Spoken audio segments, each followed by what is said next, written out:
अस्सलामु अलैकुम वरहमतुल्लाहि वबरकातुहू नहमदुहु व नुसल्ली अला रसूलिहिल करीम अम्मा बाद फ़ाउज़ु बिल्लाहि मिनश शैतानिर रजीम बिस्मिल्लाहिर रहमानिर रहीम रब्बिश्रह ली सदरी व यस्सिर ली अमरी वहलुल उक़दतम मिन लिसानी यफ़क़हू क़ौली। स्टूडेंट्स, आज हम सूरह बनी इसराइल की आयत 23 ता 30 तक पढ़ेंगे। इनमें अल्लाह ताला ने हमें वालिदैन के साथ हुस्न सलूक करने, करीबी रिश्तेदारों, यतीमों और मस्कीनों का ख्याल रखने और फजूल खर्ची से बचने की हदायत दी है। ये आयत हमें अच्छे मुसलमान और अच्छा इंसान बनने का दरस देती हैं। ये सूरत बनी इसराइल या इसरा कहलाती है। इसमें बनी इसराइल के हालात, आप सल्लल्लाहु अलैहि वसल्लम की मेराज का जिक्र और इंसानों के लिए असूल जिंदगी बयान किए गए हैं। आयात 23 ता 30 में ज्यादा जोर वालिदैन के हकूक और माशरती इखलाकियात पर दिया गया है। स्टूडेंट्स, आज हम सूरह बनी इसराइल की 23 ता 30 आयात का पस मंज़र पढ़ेंगे। इन आयात के नाजिल होने का पस मंज़र ये है कि कुरैश मक्का अपने कबीले के सरदारों और बड़ों की बातों को तो बहुत मानते थे, लेकिन वालिदैन के हकूक को अक्सर नजरअंदाज कर देते थे। वो समझते थे कि बड़ों की इज्जत सिर्फ कबीले के लीडरों या सरदारों की है। इसलिए अल्लाह ताला ने खास तौर पर हुक्म दिया है कि सबसे ज्यादा इज्जत और खिदमत वालिदैन की करनी चाहिए, क्योंकि वही हमारी परवरिश करते हैं। साथ ही अल्लाह ताला ने ये भी समझाया है कि जिंदगी सिर्फ अपने लिए नहीं है, बल्कि रिश्तेदारों, यतीमों और मस्कीनों का भी हक है। इसके अलावा ये बताया गया है कि इंसान को म्याना रवि इख्तियार करनी चाहिए, ना तो बुखल करे और ना ही फजूल खर्ची, क्योंकि ये दोनों चीजें अल्लाह ताला को पसंद नहीं। आयत नंबर 23, वक़ज़ा रब्बुका अल्ला ताबुदू इल्ला इय्याहु व बिल वालिदैनि इहसाना इम्मा यब्लुगन्ना इंदकल किबरा अहदुहुमा औ किलाहुमा फला तकुल लहुमा उफ़्फ़िन वला तनहरहुमा व कुल लहुमा कौलन करीमा।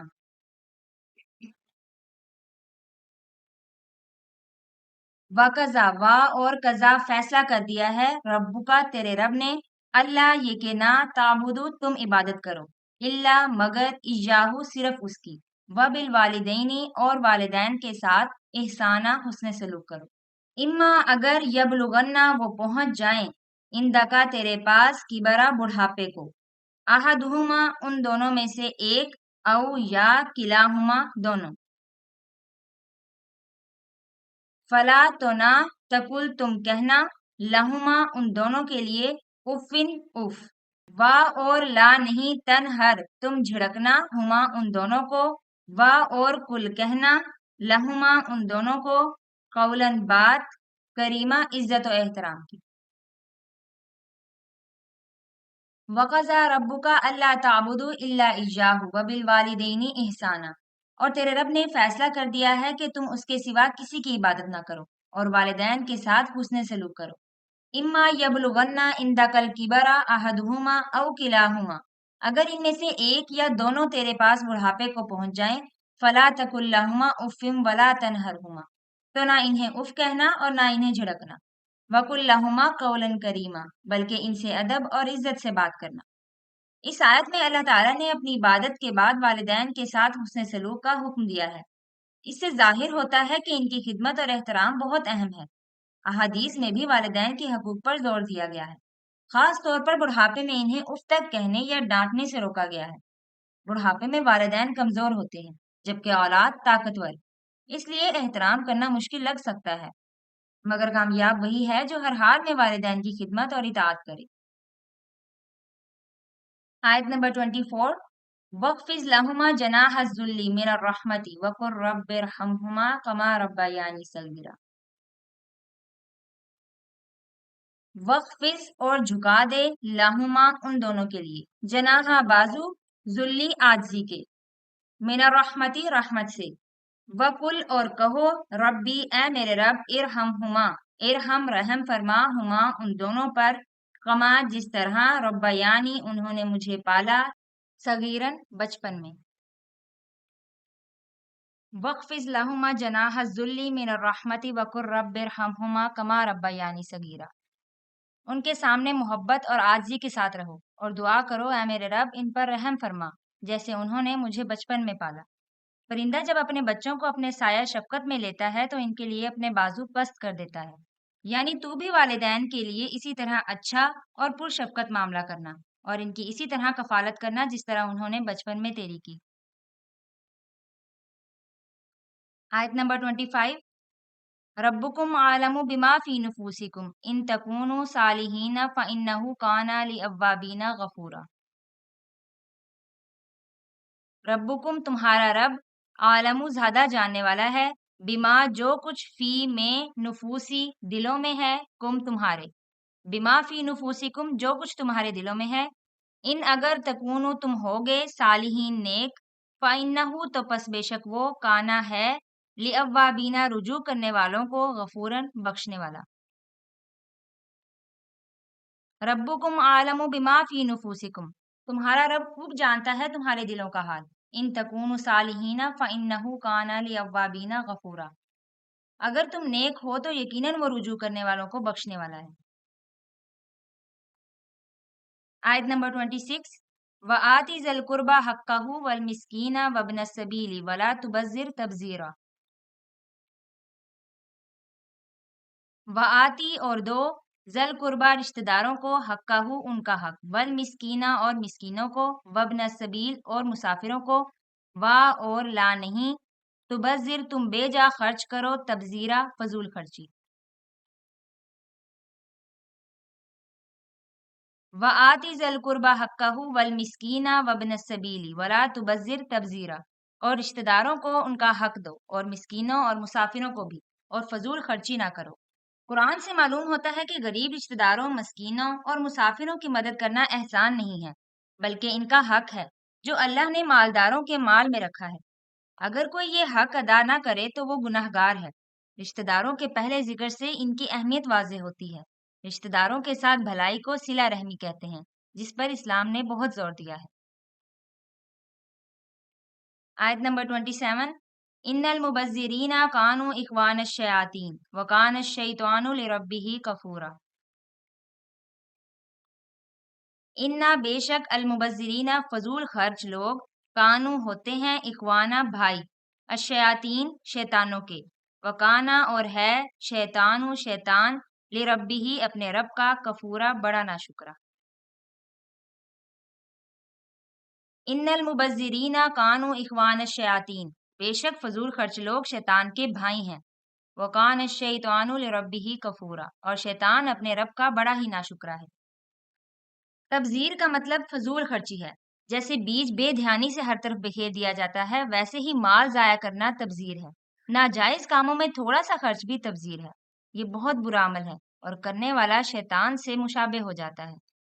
شیطان کی کسی بھی عادت کو اپنانا انسان کے لیے خطرناک ہے، اس لیے اللہ نے خبردار کیا ہے کہ فضول خرچی اور ناشکری سے بچو۔ آیت نمبر 28، وَإِمَّا تُعْرِضَنَّ عَنْهُمُ ابْتِغَاءَ رَحْمَةٍ مِّن رَّبِّكَ تَرْجُوهَا فَقُل لَّهُمْ قَوْلًا مَّيْسُورًا۔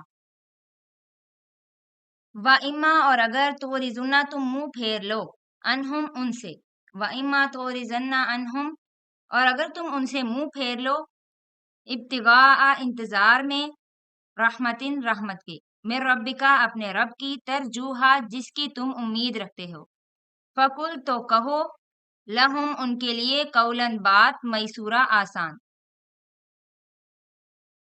وَإِمَّا تُعْرِضَنَّ عَنْهُمُ ابْتِغَاءَ رَحْمَةٍ مِّن رَّبِّكَ تَرْجُوهَا اور اگر تم اس وقت ان کی مدد نہ کر سکو اور اپنے رب کی رحمت کے منتظر ہو، فَقُل لَّهُمْ قَوْلًا مَّيْسُورًا تو ان سے نرمی اور اچھے انداز میں بات کرو۔ اگر مالی استطاعت نہ ہونے کی وجہ سے تم اپنے غریب رشتہ داروں، مسکینوں اور ضرورت مندوں کی مدد نہ کر سکو تو امید رکھو کہ اللہ تمہیں رزق میں فراوانی عطا کرے گا، اور جب ان سے معذرت کرو تو پیار اور نرمی سے کرو، سخت لہجے یا بد کلامی سے نہیں، کیونکہ اکثر لوگ محتاجوں کے ساتھ بد سلوکی کرتے ہیں، لیکن مومن کو چاہیے کہ محبت اور اچھے انداز سے جواب دے۔ آیت نمبر 29، وَلَا تَجْعَلْ يَدَكَ مَغْلُولَةً إِلَىٰ عُنُقِكَ وَلَا تَبْسُطْهَا كُلَّ الْبَسْطِ فَتَقْعُدَ مَلُومًا مَحْسُورًا۔ ولا اور نہ، تجعل رکھو، یدکا اپنا ہاتھ، مغلولہ بندھا ہوا، الا عنقی کا اپنی گردن سے، وا اور لا نہیں، تب ست کھولو، ہا اسے، ولا تب ستھا اور نہ اسے کھول دو، کلا مکمل طور پر، بستی کھولنا۔ कुल्लल बस्ती बिल्कुल खोल देना, फतक उदा ये कि तू बैठ जाए, मलूमन मलामत किया हुआ, महसूरा थका हुआ। वला तजअल यदका मगलूलतन इला उनुकिका वला तबसुतहा कुल्लल बस्ती, और ना तू बुखल कर और ना फजूल खर्च, फतकुदा मलूमम महसूरा, वरना तू मलामत ज़दा और बेसहारा रह जाएगा। इंसान ना तो इतना कंजूस बने कि अपनी और अपने घर वालों की जरूरियात पर भी खर्च ना करे, और ना ही इतना फजूल खर्च कि अपनी हैसियत देखे बगैर माल उड़ाता रहे। बुखल करने वाला मलामत का मुस्तहिक होता है और फजूल खर्च आखिरकार खाली हाथ और पशेमान रह जाता है। कुरान ने फरमाया, अपना हाथ अपनी गर्दन से ना बांध के रख, यानी बुखल ना कर, और ना ही बिल्कुल खोल दे, यानी फजूल खर्ची ना कर। आयत नंबर 30, इन्ना रब्बका यबसुतुर रिज़्क़ा लिमन यशाअु व यक़दिर इन्नहु काना बिइबादिही खबीरम बसीरा। इन्ना बेशक रब्बा का तेरा रब, यबसुतु कुशादा करता है, रिज़्क़ का रिज़्क, लिमन यशाउ जिसके लिए वो चाहे, वाह और यकदिरु तंग करता है, इन्नहु पस बेशक वो काना है, बिइबादिही अपने बंदों को, खबीरन जानने वाला, बसीरन देखने वाला। इन्ना रब्बका यबसुतुर रिज़्क़ लिमन यशाउ व यक़दिर, बेशक तेरा रब जिसे चाहे ज्यादा रिस्क देता है और जिसे चाहे कम करता है। इसमें अहले ईमान के लिए तसल्ली है कि इनके पास वसाइल रिज़्क़ की फरावानी नहीं है, तो इसका मतलब ये नहीं है कि अल्लाह के यहाँ इनका मकाम नहीं है, बल्कि ये रिज़्क़ की वुसअत या कमी इसका ताल्लुक अल्लाह की हिकमत और मसलहत से है, जिसे सिर्फ वही जानता है। वो अपने दुश्मनों को कारून बना दे और अपनों को उतना ही दे जिससे बमुश्किल वो अपना गुजारा कर सके। ये उसकी मशीयत है। इन्नहु काना बिइबादिही खबीरम बसीरा, वो अपने बंदों को खूब जानने वाला और देखने वाला है। स्टूडेंट्स, इन आयात से हम सीखते हैं कि असल नेकी अल्लाह की दी हुई हदायत पर चलने में है। सबसे पहला हक वालिदैन का है, इनके साथ नरमी और एहतराम से पेश आएं। इसी तरह रिश्तेदारों, यतीमों और मुसाफिरों के साथ भलाई करना भी जरूरी है। कुरान हमें सिखाता है कि जिंदगी में ना फजूल खर्ची करें और ना बुखल, बल्कि एतदाल और मयाना रवि इख्तियार करें। जब इंसान इन असूलों पर अमल करता है तो इसकी जिंदगी में सुकून, बरकत और दूसरों के साथ अच्छे ताल्लुकात पैदा होते हैं, और यही हकीकी कामयाबी है। जिस तरह एक हदीस में नबी पाक सल्लल्लाहु अलैहि वसल्लम ने फरमाया, तुम में सबसे बेहतर वो है जो अपने घर वालों के लिए बेहतर है, और मैं अपने घर वालों के लिए सबसे बेहतर हूँ। स्टूडेंट्स, इन आयात और हदीस से हमें ये सबक मिला कि असल नेकी सिर्फ नमाज, रोजा या इबादतों में नहीं, बल्कि अपने वालिदैन और घर वालों के साथ अच्छा बर्ताव करने, इनकी खिदमत करने और इनका दिल खुश करने में भी है। अगर हम चाहते हैं कि अल्लाह हमसे राजी हो तो हमें अपने वालिदैन को राजी करना होगा। अल्लाह ताला हमें अपनी ज़िंदगी को इन आयात और आपकी तालीमात के मुताबिक गुजारने की तौफीक अता फरमाए। आमीन। अल्लाह ताला हमें कुरान से हदायत और अमल की तौफीक अता फरमाए। मज़ीद वीडियोज़ के लिए चैनल को सब्सक्राइब करें। वीडियो पसंद आए तो लाइक और शेयर ज़रूर करें। सुब्हानकल्लाहुम्मा व बिहम्दिका नशहदु अल्ला इलाहा इल्ला अंता नस्तगफिरुका व नतूबु इलैक। अस्सलामु अलैकुम व रहमतुल्लाहि व बरकातुहू।